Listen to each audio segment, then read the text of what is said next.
भारत के एक छोटे से गांव में मिट्टी का एक पुराना सा घर खड़ा था। उस घर में रहते थे राजू, उसकी माँ और उसका बूढ़ा बा। माँ बाप गरीब थे, लेकिन दिल में एक ही ख्वाहिश रखते थे, हमारा बेटा पढ़ लिख कर कुछ बने, इज्जतदार नौकरी करे।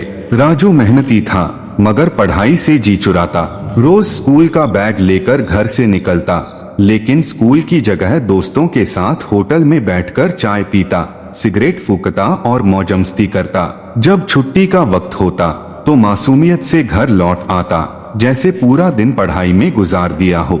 माँ बाप खुश रहते, बेखबर थे। उन्हें लगता उनका बेटा पढ़ाई में आगे बढ़ रहा है, लेकिन हकीकत ये थी कि राजू उनका ख्वाब तोड़ रहा था। एक दिन उसके बाप को शहर जाना पड़ा।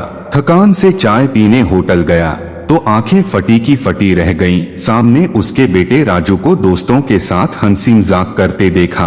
बाप का दिल कांप गया। धीरे से राजू के पास बैठकर पूछा, बेटा ये वही पैसे हैं न जो तू रोज किताबों और स्कूल की फीस के बहाने लेता है? राजू झूठ बोलने की कोशिश करने लगा, मगर बाप की आंखों में वो दर्द था जिसने उसकी सारी सच्चाई खोल दी। उस रात बाप ने रोते हुए कहा, बेटा तेरी पढ़ाई के लिए मैंने खेतों में पसीना बहाया, माँ ने दवाई छोड़कर पैसे बचाए और तूने हमें ही धोखा दिया। राजू शर्म से चुप हो गया। उस रात नींद उसकी आंखों से दूर थी। पहली बार उसे एहसास हुआ कि वो गलत रास्ते पर चल रहा है। सुबह होते ही राजू ने फैसला किया, अब मेहनत करेगा।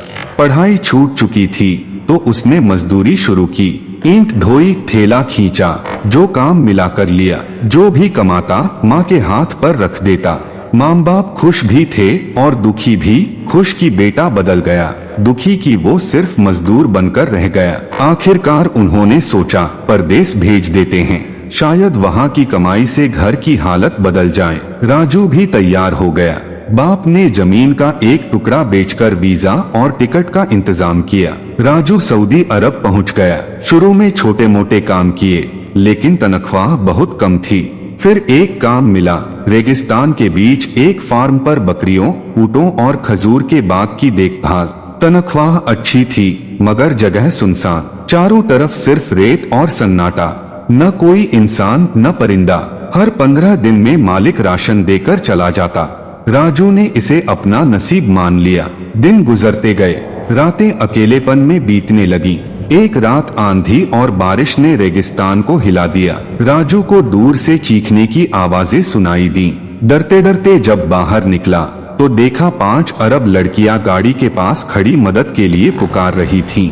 उन्होंने बताया, हम घूमने निकले थे, तूफान में रास्ता भटक गए, गाड़ी बंद हो गई, हमें लगा कोई जानवर खा जाएगा।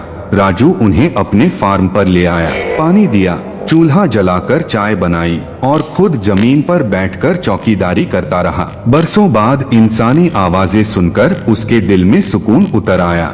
गाड़ी खराब थी, इसलिए लड़कियां फार्म पर 5 दिन और रुक गईं। इन दिनों में उन्होंने राजू से उसकी पूरी कहानी सुनी, माँ बाप की गरीबी, धोखे की गलती और फिर मेहनत का सफर। राजू की सादगी और ईमानदारी ने उनके दिल को छू लिया। वो सोचने लगी, हमारे पास सब कुछ है, मगर इस लड़के जैसा सच्चा इंसान नहीं। आखिरकार जब वो अपने घर पहुंची तो अपने माँ बाप को राजू का किरदार बताया। उनके दिल भी पिघल गए। उन्होंने कहा, अगर वो लड़का तुम्हारे साथ काम करना चाहे तो ले आओ, ऐसे लोग अब कम मिलते हैं। लड़कियां दोबारा आईं और राजू से कहा, हमारे साथ चलो, दोगुनी तनख्वाह देंगे, यहाँ अकेले क्यों तड़पते हो? राजू तैयार हो गया। अब वो उनका ड्राइवर भी था, मददगार भी और साथी भी। धीरे धीरे राजू उनकी जिंदगी का हिस्सा बन गया। चाय, हंसी मजाक, बातें सब कुछ मिलकर करते। लेकिन वक्त के साथ एक नया तूफान उठने लगा। 5 लड़कियों के दिल में राजू के लिए मोहब्बत जाग उठी। हर लड़की चाहती थी कि राजू सिर्फ उसका हो। जलन, खामोशी और तानों का सिलसिला शुरू हो गया। राजू परेशान हो गया, मैं तो यहाँ काम करने आया था, ये सब तो मैंने सोचा भी नहीं था। आखिरकार उसने कहा, मैं काम छोड़ना चाहता हूँ, आपकी दोस्ती मेरी वजह से टूट रही है। लड़कियां चुप हो गईं। सबने महसूस किया कि राजू कितना साफ दिल है। फिर भी दिल का मामला दिल का ही होता है। एक एक कर सबने राजू से अपने जज्बात बयां कर दिए। राजू बेचैन हो गया। मैं पांचों से शादी नहीं कर सकता। न धर्म, न हालात, न दिल इसकी इजाजत देता है। आखिरकार उसने सबसे अलग, खामोश और सबसे ज्यादा ख्याल रखने वाली लड़की से कहा, मैं तुमसे मोहब्बत करता हूँ। अगर तुम चाहो तो आज ही निकाह कर लेते हैं। लड़की रो पड़ी और बोली, अगर तुम मेरा मजहब कबूल कर लो तो मैं तुम्हारे साथ इंडिया चलने को तैयार हूँ। राजू ने कहा, तुम्हारी मोहब्बत मेरे लिए किसी दौलत से बढ़कर है। मैं तुम्हारे लिए इस्लाम कबूल करता हूँ। वहीं सादगी से निकाह हुआ। अगले दिन राजू अपनी बीवी को लेकर भारत लौट आया। माँ बाप के पैरों में झुककर बोला, यही है मेरी मोहब्बत, मेरी बीवी और मेरी जिंदगी का सबसे बड़ा सच। माँ बाप की आंखें खुशी से भर आईं। बहू को सीने से लगाया और कहा, ये वही लड़की है जिसने हमारे बेटे को इंसान बनाया। अगर आपको ये कहानी पसंद आई हो तो कमेंट में जरूर बताइए। क्या आप चाहते हैं कि मैं इसका पार्ट 2 लिखूं, जहां राजू और उसकी अरबी बीवी भारत की जिंदगी में नए इम्तिहान झेलते हैं?